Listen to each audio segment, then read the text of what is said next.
Hey, I'm Haley. I'm Caitlin. And I'm Jared. And we're Extension in the Kitchen.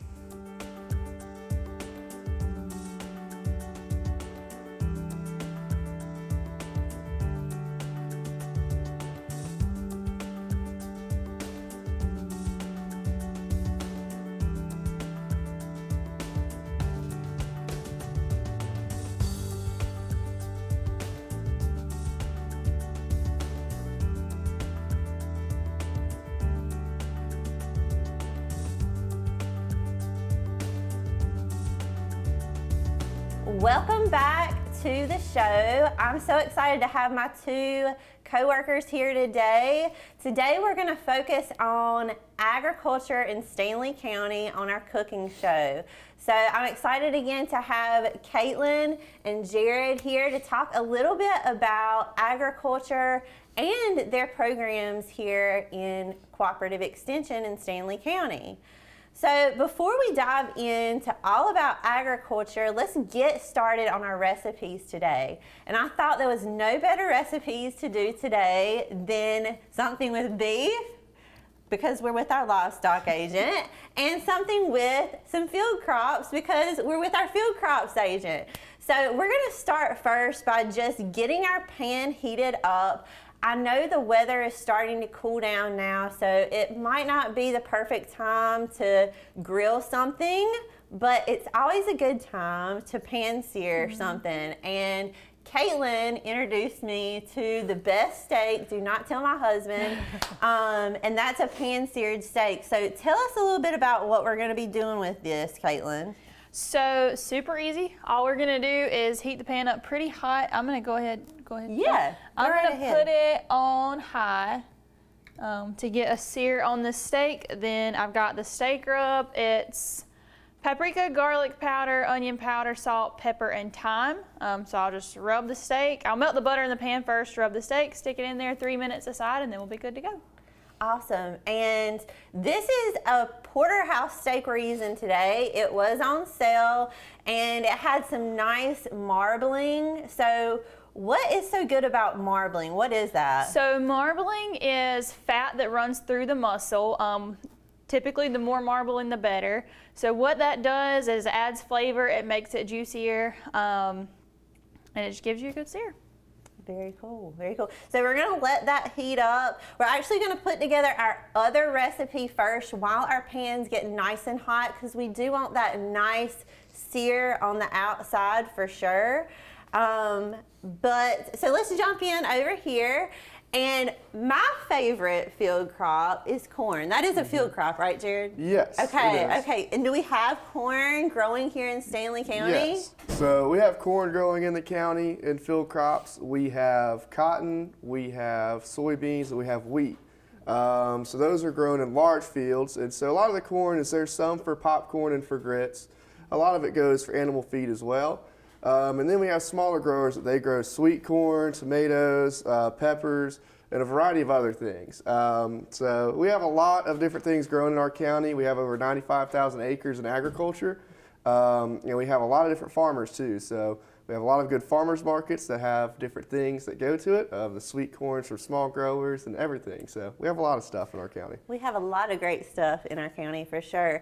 And we're very appreciative for our farmers as well. So today we are doing an avocado salad.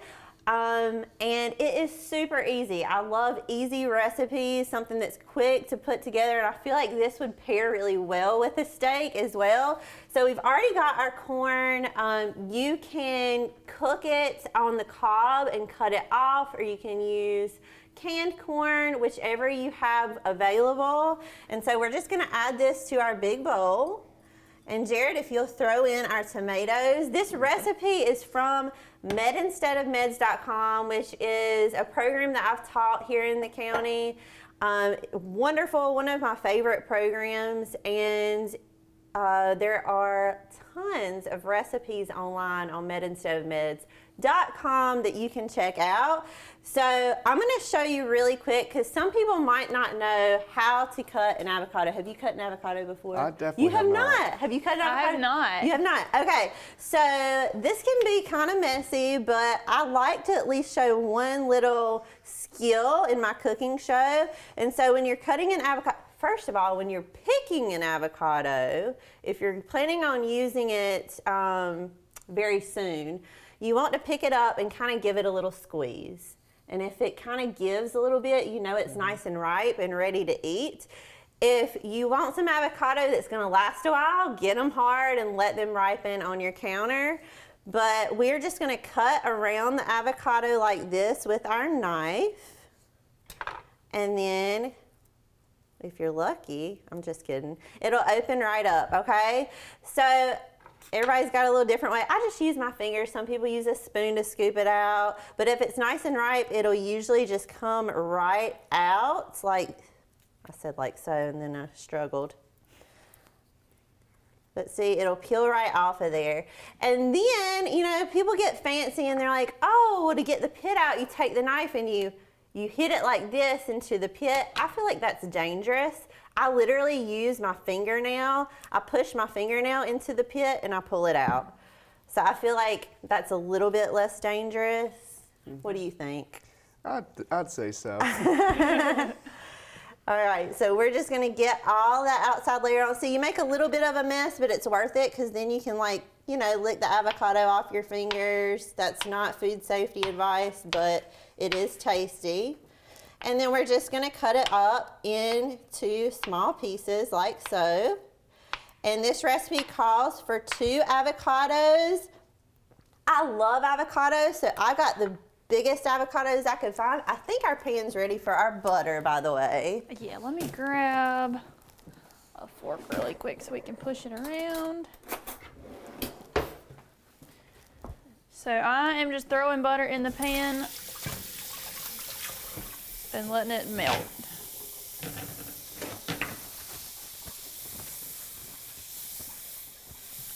We ready to rub the steak, Haley? Yes. Well, let me put this together first and then we'll go to Alright. that. So we've got our avocado cut up. Do y'all like avocado? I have never had avocado. Really? Okay. So maybe we can convince Jared to try some today. We'll see. Maybe. Maybe. So avocado is considered a fruit, but it's not like your typical fruit that's very sweet. It's more creamy because it's actually a fruit that is high in fat. And so, you know, fat has gotten a bad reputation in the past, but it's all about having the healthy fats. And avocado is a great option for healthy fats.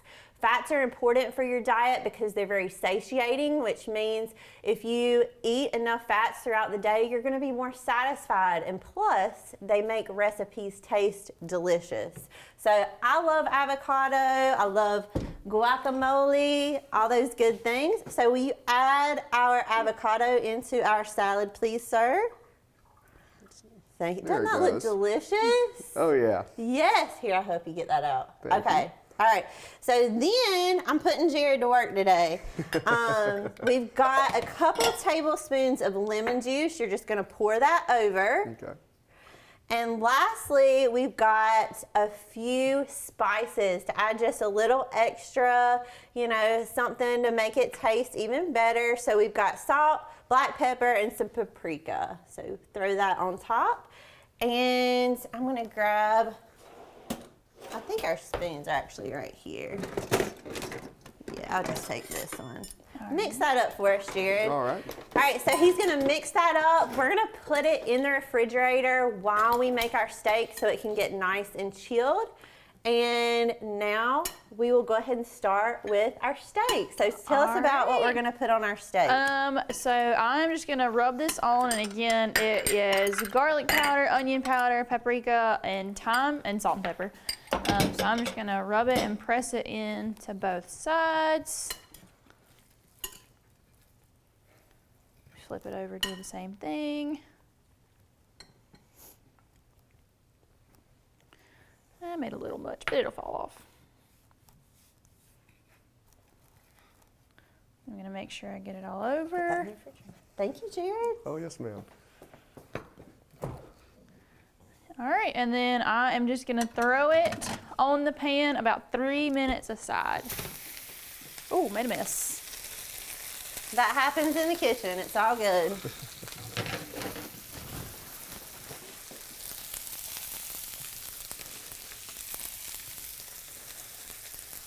It already smells great. I wish you guys could smell this from here.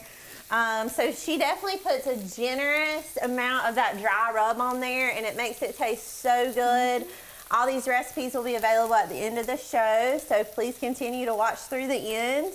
While we let this cook, I do want to touch on some of the livestock opportunities and programming around livestock that Caitlin is involved in the county. So tell us a little bit about what you have going on, some of the groups you work with. All right, so right now, kind of the biggest thing we're focusing on is the 4-H Livestock Club. We actually had a meeting last night. That is open to any kids age 5 to 18. You don't have to have an animal or anything like that.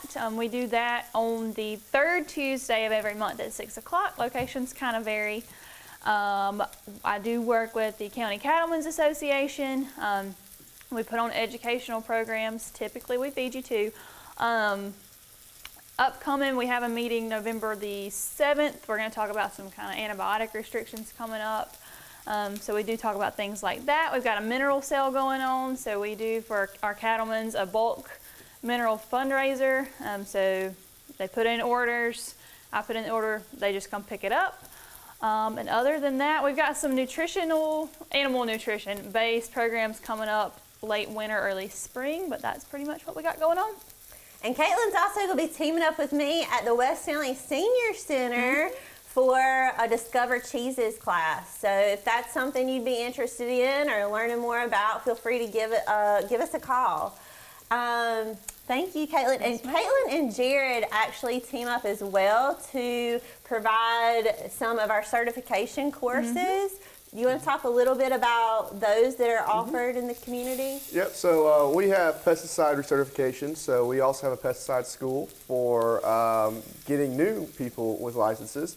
So we help get them credits to make sure that they're staying safe and to renew their licenses. So that's one of the main ones that we do. Very cool. Yes, ma'am. Y'all stay busy with that for sure. Oh, yeah. Oh, yeah.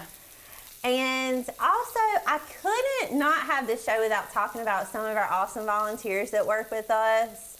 One in particular is our Extension Master Gardeners. And Master Gardeners program has been around for quite some time. And how many would you say we have here in Stanley County? I'm not sure if I have that number offhand. We have about 10 or more that come to active meetings, and then we have maybe 30 or so total on our roster. Master Gardeners are in almost every county.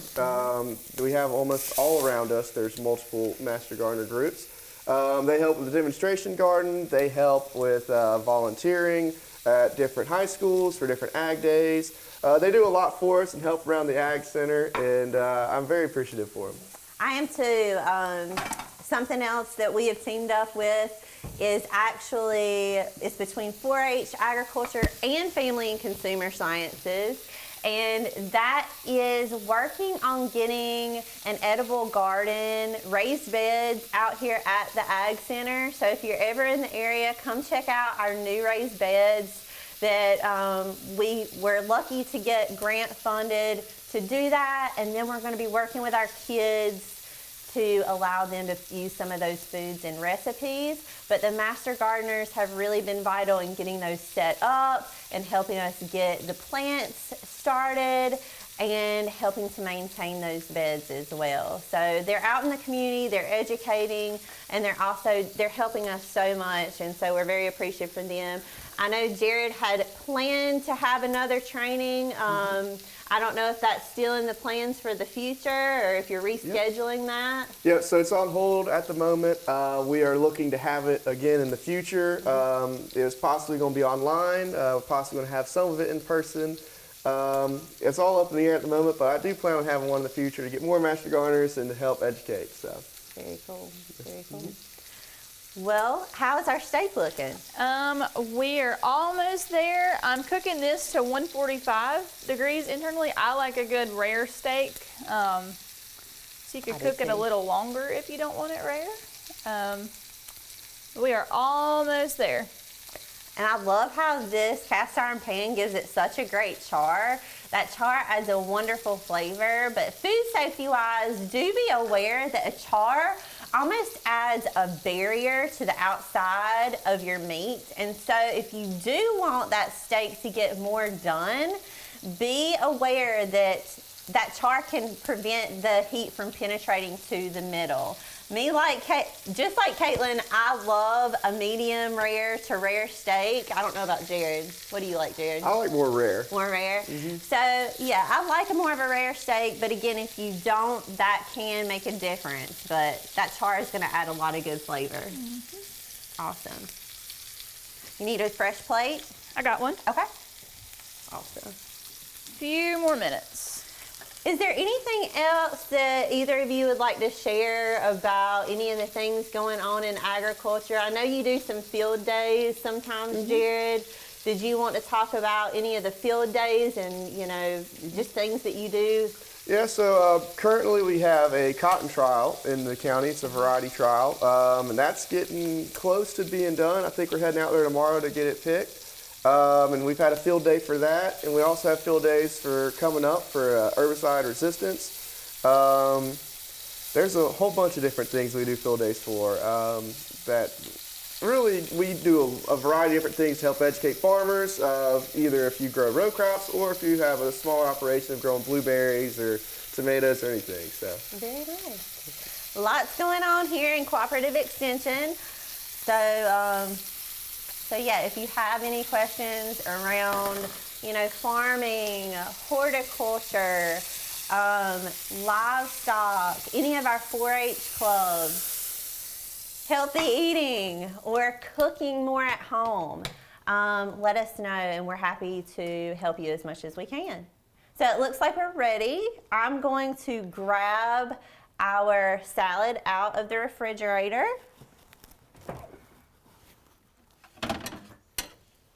One thing I did forget to mention when they were talking about field days, we actually have one coming up on our livestock end.